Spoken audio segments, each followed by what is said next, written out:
Saudações, galera, beleza? Nós vamos então agora neste vídeo rápido fazer a revisão das tarefas que vocês tinham que realizar em História e eu vou aproveitando e comentando algumas coisas. Caso tenha alguma dúvida que eu não tenha abordado, você manda aí pelo chat, beleza?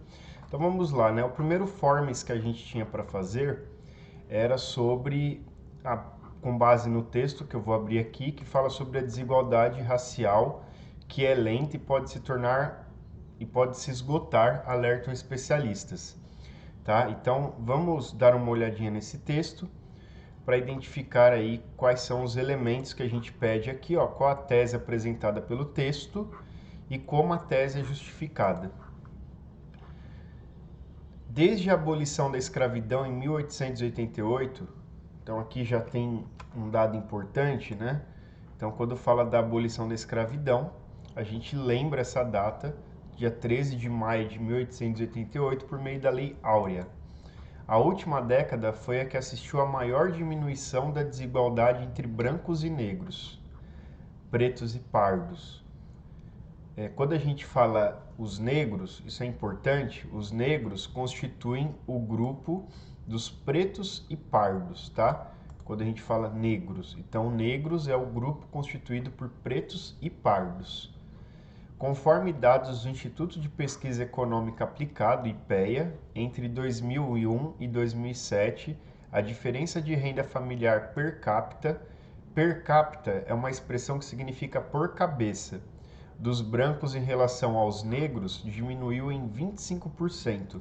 Mesmo assim, a população branca vive com o dobro da renda da população negra. Quer dizer, mesmo havendo essa diminuição entre 2001 e 2007, a população branca vive com o dobro da renda da população negra. Então já tem um dado importante aí. Economicamente, os brancos têm mais recursos do que os negros.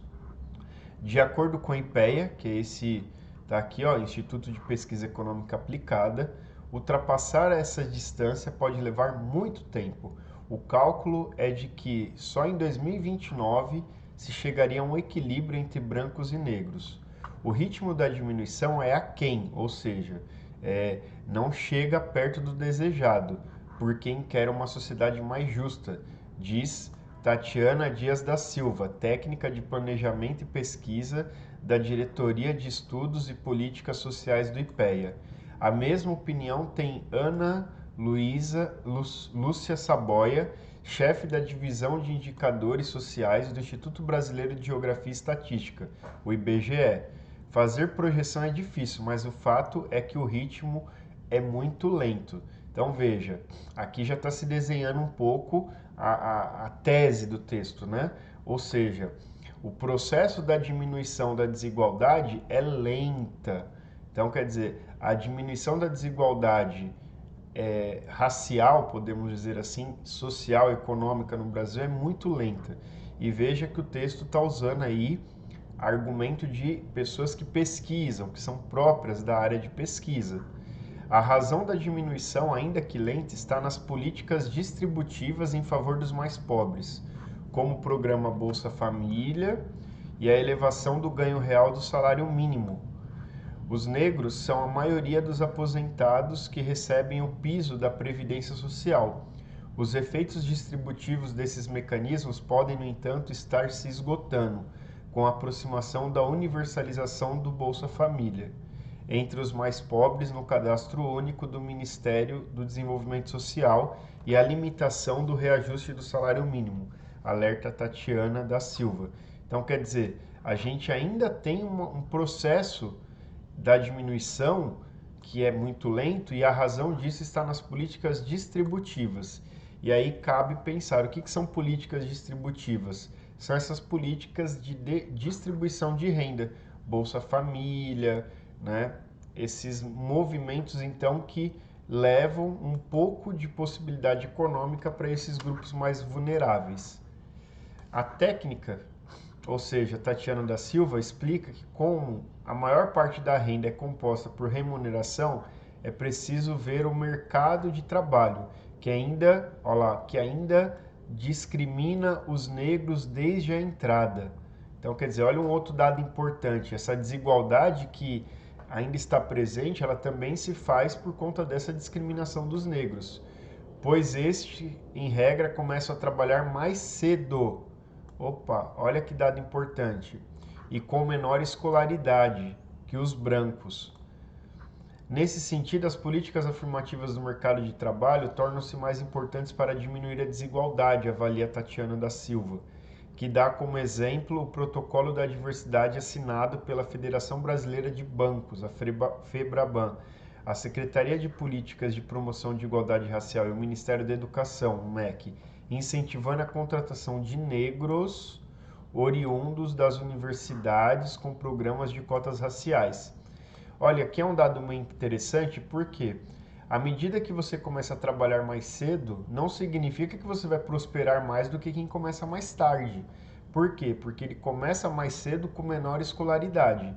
Então a tendência é que ele fique numa determinada condição de emprego, que não exige tanta escolaridade e logo paga um pouco menos. Agora, aquele que tem a possibilidade de estudar e se preparar para entrar no mercado de trabalho qualificado, esse consegue empregos que pagam um pouco mais. Então, começar a trabalhar mais cedo não necessariamente significa ter uma condição de vida melhor depois. Vamos lá. Aqui, ó, fechando o texto. A desigualdade de renda distribui brancos e negros de forma diferente nas classes sociais. Segundo os dados da pesquisa de amostra domiciliar PNAD 2009, compilados pelo Instituto Data Popular, somente 1% dos negros está na classe A e 3% na classe B.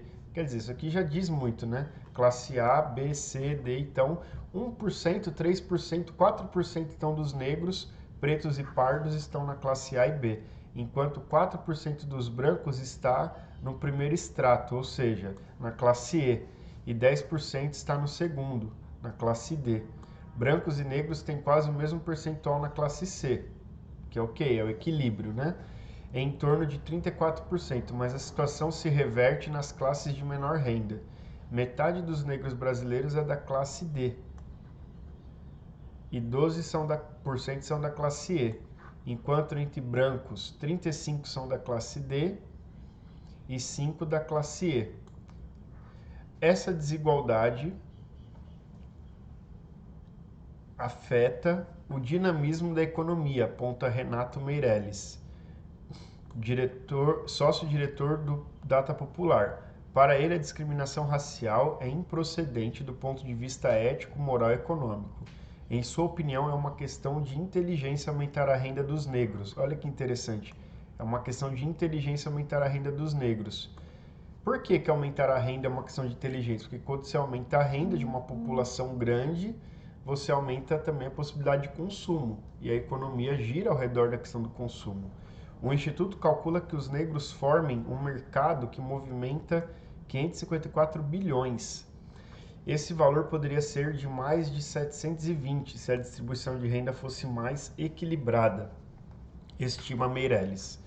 Muito bem, a gente fez a leitura assim, ó, uma diagonal do texto, pegamos os dados e agora a gente pode passar lá de novo para o Forms.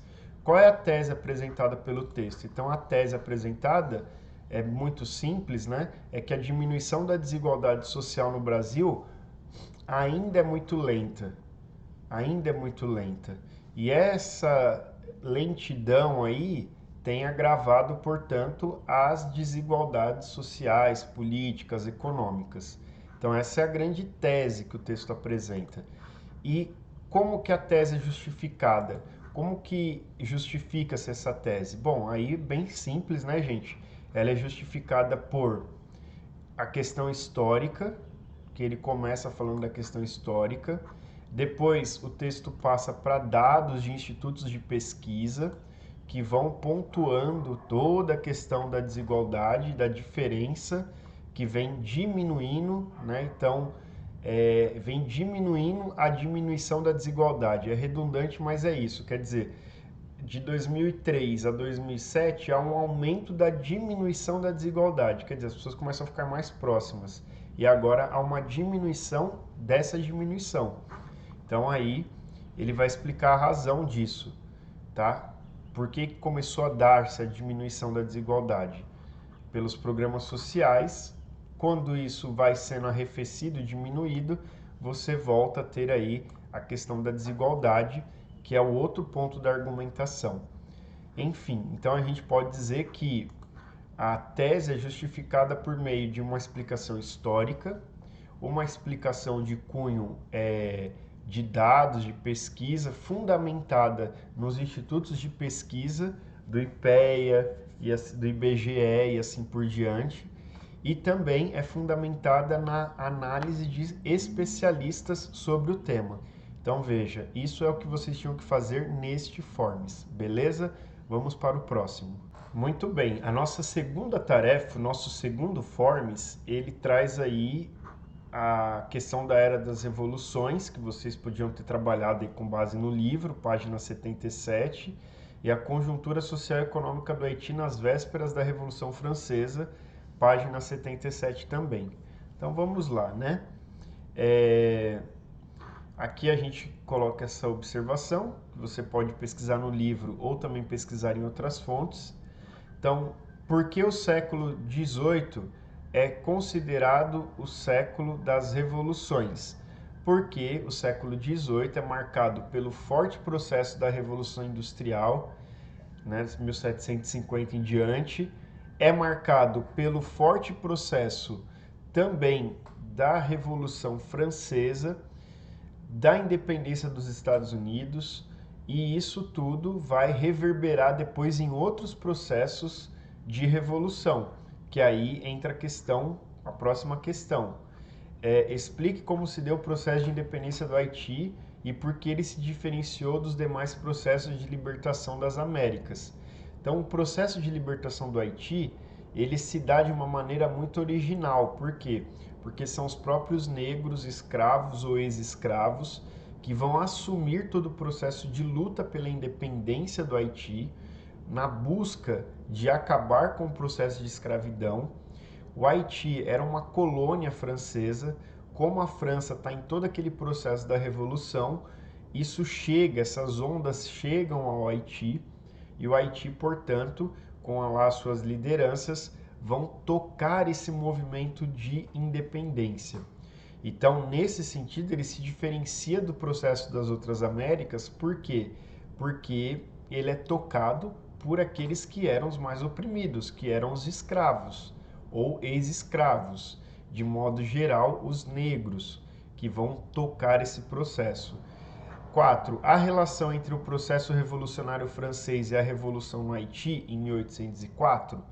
Sim, por quê? Porque a Revolução Francesa, os ideais de liberdade, igualdade e fraternidade vão influenciar sobremaneira a própria independência do Haiti. O que foi o haitianismo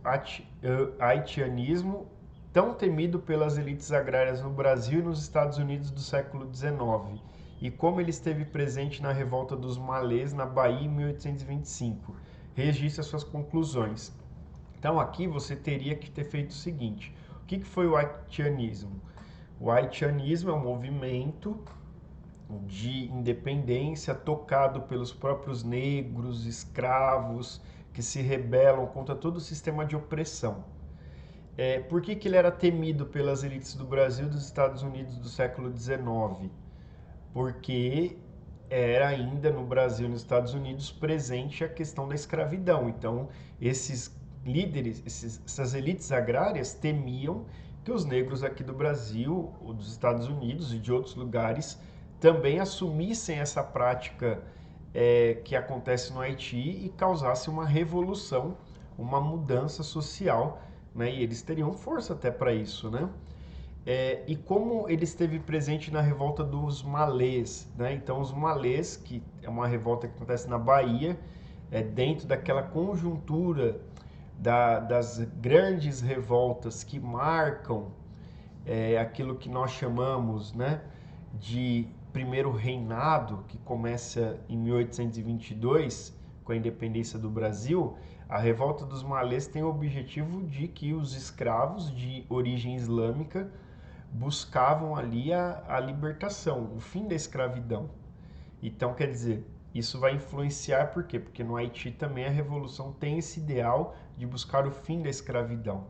E aí era para você registrar esses pontos aqui no nosso Forms, tá? Então, espero que vocês tenham entendido. E aí, se tiver alguma dúvida, manda no chat. Beleza?